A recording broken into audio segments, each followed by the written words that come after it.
AITC ఆవిర్భావం సందర్భంగా R G two area branch కార్యదర్శి జీగురు రవీందర్ జెండా ఆవిష్కరించారు.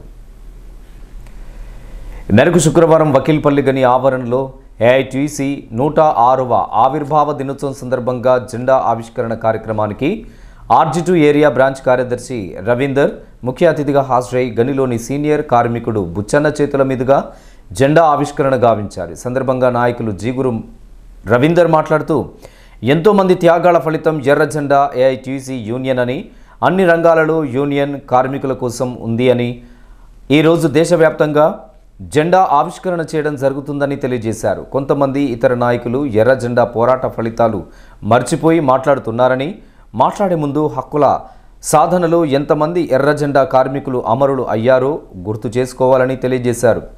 కార్మికుల హక్కులు తెలియని నాయకులు కూడా ఈరోజు మాట్లాడుతున్నారని, ఎన్ని రాజకీయ ఒడిదుడుకులు ఉన్నా కార్మికుల కోసం ఏఐటీసీ యూనియన్ ఏకం చేస్తుంది అనేది కార్మికులకు తెలుసునని, పోరాటాలు చేసే నాయకులే ఉంటారు కానీ పొట్టకూటి కోసం ఎర్ర జెండా మోసే కార్యకర్తలు లేరు అని గుర్తు చేశారు. దీనికి మొట్టమొదటగా యావత్ భారతదేశంలో మొట్టమొదటి అధ్యక్షుడు లాలా లజపతి రాయ్ గారు. ఇది 1918లో స్టార్ట్ అయి అప్పుడున్న బ్రిటిష్ ప్రభుత్వాలకు, ఉన్న భారతదేశంలో అణచివేతబడ్డ చట్టాలకు తిరగబడి బాంబే నగరంలో, టెక్స్టైల్ నగరంలో ఇది స్టార్ట్ అయింది. ఆ 1918 నుంచి నిరంతరం పోరాటాలు చేసి మళ్లీ అక్టోబర్ 31, 1920లో ఇది ఏర్పడ్డది. ఈ రోజుకు 106 సంవత్సరాలు.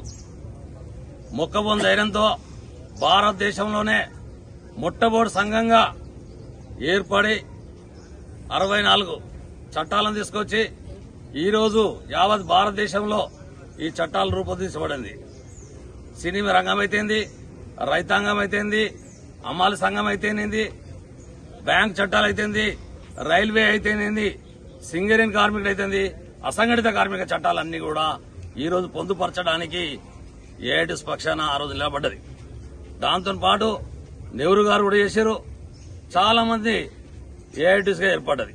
ఆ ఏఐటీసీ ఏర్పడి ఈ రోజు కూడా సింగరేణిలో కూడా అనేక చట్టాలు తీసుకొచ్చినాయి.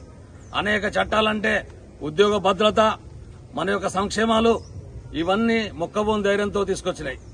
ఒక మాటలో చెప్పాలంటే ఇలా ప్రతి ఇంక్రిమెంట్ గాని, పిఎల్ఆర్ బోనస్ గాని, లాభాల వాటా గాని, రఘునాథ్ రెడ్డి అవార్డు గాని, ఇవన్నీ కూడా ఏఐటీసీ తీసుకొచ్చింది. ఇక్కడ మీరు చూసినట్టయితే మన పే స్లిప్ రేపు వస్తుంది, ఒక 2 days తర్వాత పే స్లిప్ వస్తుంది. ఆ పే స్లిప్ లో మీరు చూసినట్టయితే ఒక తెలంగాణ ఇంక్రిమెంట్ జూన్ 2 వచ్చిన ఇంక్రిమెంట్ కూడా బేసిక్ లో కలపలే, కానీ వాళ్ళు ఇచ్చారు.